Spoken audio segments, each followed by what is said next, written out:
annagu umaanu bixin dadka Soomaaliyeed ba ra'iisul wasaaraha yiri marxuum hadda qof marxuum loo bixiyo inuusan xaqli badnayn waad garanaysaa ninka dad umulaya iyo xujay iyo gabdho umula iyo dad dhaawaca iyo dad kansar qaba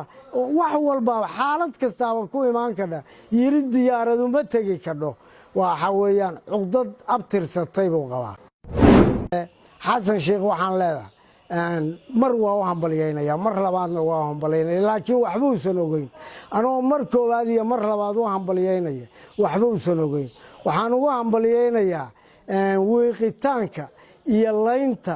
iyo jabinta uu shabaab jabiyay oo amarkiisa lagu jabiyay waa ugu hambalyeynaya waxaan kaloo ugu hambalyeynayaa geediga iyo hayaanka uu Soomaaliya tusay amba yiri haddii alla ku idmahayo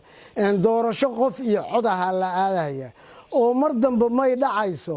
oday xildhibaanka federaalkana lacag ka qaata midka maamul goboleedkana wiilkiisa ka qaata ma dhacayso yiri waa ugu hambalyeynaa inta laakiin waxba uu san ogeyn wuxuu san ogeyn Xamse iyo Axmed Madoobe cugdad reersada inay qabaan cugdad reer mareexaan inay qabaan buusan ogeyn cunaqabataynta gobolka Gadal la saaray ma ahan sharci dawladeed ma ahan sharci ummadeed ma ahan sharci haddii alla ku idmaayo Soomaaliyeed waa cugdad fog madaxweyne waan ku sheegayaa cugdad fog oo nimanka absama qabaan weeye wuxuu waxaad mooday ma ahane ha ku halaynin oo Xamse iyo Axmed Madoobe sharci dawladeed kuma socdaan cugdad abtirsatay bay oo yay qabaan dalka adaa u dhaartay ummadana adaa u dhaartay inaad ka qabato bay xaq u leeyihiin inaad ka qabato bay xaq u leedahay oo adigu aad u tagto oo deegaamadooda ugu tagto oo wixii qabta aad saarto oo wixii ku qabta aad ka yeedho niman awoowayaashood iyo abkood cugdad famil qaba inaad dhahdo gado haddaan gacanta laydiin soo gelin idinkoo amar ka soo saara dhibkeeday leedahay waxaa la yidhi doqoni meeshii lagu diriray oydo meeshii lagu heshiiyey may ogeyn annagu umaanu bixin dadka Soomaaliyeed ba